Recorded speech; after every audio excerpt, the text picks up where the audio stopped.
Database নিয়ে কাজ করার জন্য আমাদের কিছু টার্মিনোলজির সাথে ভালো ধারণা রাখতে হবে। তার মধ্যে একটা হচ্ছে table, row, column and kiss.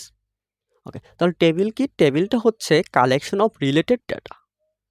দেখেন, এখানে আমাদের স্টুডেন্ট ডিটেলস নামে একটা টেবিল রয়েছে, যেখানে স্টুডেন্ট রিলেটেড সকল ডেটা রয়েছে।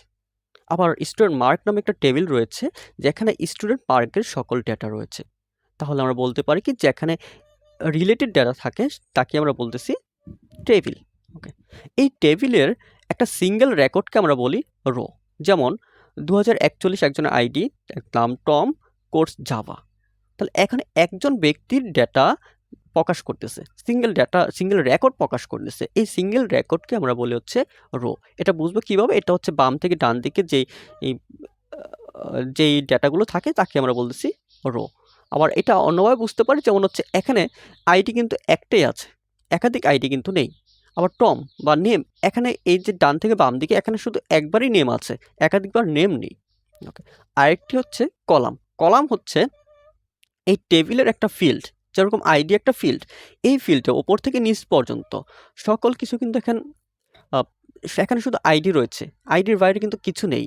আবার নেম নামে একটা ফিল্ড রয়েছে, এই ফিল্ডের মধ্যে শুধু নাম রয়েছে, অন্য কিছু নেই। কোর্স একটা ফিল্ড, এই ফিল্ডের ওপর থেকে নিচ পর্যন্ত সকল কিছু হচ্ছে কোর্স।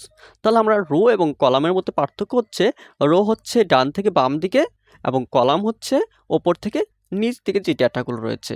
রো এর মধ্যে একটা জিনিস রিপিট হতে পারে না, আবার ঠিক কলামের মধ্যে একটা ফিল্ডের মধ্যে অন্য ফিল্ডের ডেটা থাকতে পারে না।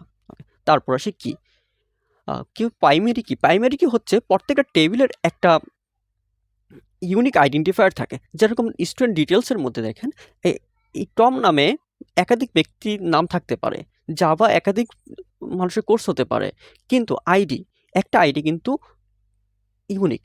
এই যে 2041, এটা আর কারো আইডি হতে পারে না। তাহলে দেখেন তো, এটা কি ইউনিক আইডেন্টিফায়ার হচ্ছে না? এই ইউনিক আইডেন্টিফায়ারকে আমরা বলতেছি প্রাইমারি কি, যা সংক্ষেপে আমরা বলি পিকে। ওকে, আরেকটা হচ্ছে ফরেন কি।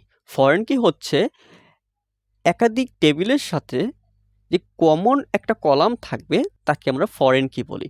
যদি আমরা স্টুডেন্ট ডিটেলস এবং স্টুডেন্ট মার্কস দুইটা টেবিলের কথা চিন্তা করি, তাহলে দেখেন এখানেও আমার আইডি রয়েছে, এখনও আইডি রয়েছে, এখানকার আইডি এবং এখানকার আইডি সেম। এই যে একটা টেবিলের সাথে আরেকটা টেবিলের সংযোগ করার জন্য দুইটা টেবিলের মধ্যে একটা কমন কলাম থাকতে হবে। সেই কমন কলামের যে সংযোগটা, সেই সংযোগটাকে আমরা বলতেছি হচ্ছে ফরেন কি বা সংক্ষেপে এফকে।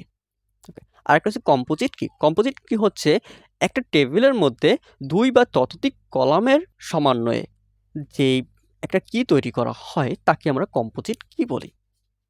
ডেটাবেস নিয়ে কাজ করার জন্য আমাদের কিছু টার্মিনোলজির সাথে ভালো